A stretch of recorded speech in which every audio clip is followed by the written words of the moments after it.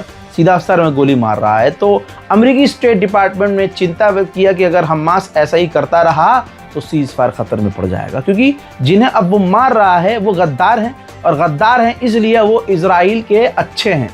तो इजराइल के वो जो पपेट हैं उनको बचाने के लिए इजराइल तो हमला करेगा ही। तो दोस्तों हालात जो हैं बहुत ज़्यादा बिगड़ चुके हैं। इजराइल के लोग नेतन्याहू को पसंद नहीं करते हैं। वो वहाँ जो प्रदर्शन हुए हैं उसके खिलाफ पिछले 1.5 साल 2 साल से वो आपने देखे हैं, लेकिन ज़िद्दी नेतन्याहू ने कहा कि अगला इलेक्शन में ज़रूर लड़ूंगा। भाई वहाँ EVM वाला सिस्टम नहीं है ना, वरना उसे कहना ही नहीं पड़ता, भाइयों बहनों आज इजराइल का डंका पूरी दुनिया में बज रहा है। बज रहा है कि नहीं बज रहा है, फ्रांस में बज रहा है कि नहीं बज रहा है, लंदन। ये नेतन्याहू नहीं बोल सकता। नेतन्याहू ने कहा भाई हम तो चुनाव लड़ेंगे, और भाई वहाँ EVM सिस्टम नहीं है, वरना इतनी टेंशन ही नहीं होती अगले इंसान को। अब वो चुनाव लड़ेगा भी, अब वो जैसे जीतेगा वो वक्त बताएगा, क्योंकि अभी भी इजराइल का जो प्रधानमंत्री है ये पूरी पावर में नहीं है। थोड़ा उस पार्टी का समर्थन, थोड़ा इस पार्टी का समर्थन, थोड़ा इन एमएलए को खरीद, वही जैसे भारत में होता है, ऐसे नेतन्याहू की सरकार बनी हुई है। अब भैया जाहिर सी बात है, नेतन्याहू की सरकार तोड़ मोड़ के बनी हुई है, तो जो पावर दी हुई है एक नेता ने, वो है बेंजीवीर। अब बेंजीवीर ने कहा है कि मैंने नेतन्याहू से कह दिया है कि अगर आपने हमास को डिसआर्म नहीं किया और हमारी इजराइल की जेल में जो फिलिस्तीनी हैं सबको फांसी की सज़ा नहीं सुनाई, तो मैंने जो आपकी सरकार को समर्थन दिया है वो वापस ले लूँगा और आपकी सरकार गिर जाएगी। उधर वेस्ट बैंक का हाल सेम है, जो मैं आपको रोज़ बताता हूँ। इजराइल के सेटलर्स, आतंकवादी यहूदी फिलिस्तीनी इलाकों पर, घरों पर, खेतों पर, गाड़ियों पर हमला कर रहे हैं।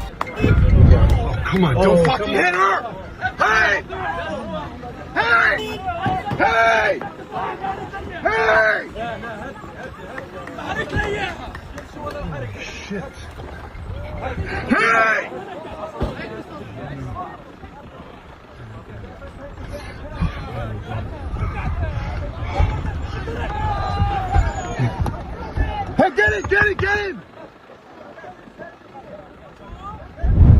इजराइल के रेड के दौरान एक फिलिस्तीनी शख्स की भी मौत हो गई है। हजरात मोहतरम, ये हाल है। ये इतनी खबर ज़रूरी थी कि अभी हमने अपनी टीम को थोड़ा रेस्ट दिया हुआ था, लेकिन आपके सामने मुझे आना पड़ा है। लिहाजा दुआओं में याद रखिएगा, इंतज़ार मेरे अगले अपडेट का करिएगा, चैनल को सब्सक्राइब कीजिएगा और अपनी दुआओं में गाज़ा और फ़िलिस्तीन और हिंदुस्तान के मुसलमानों को याद रखिएगा। जय हिंद।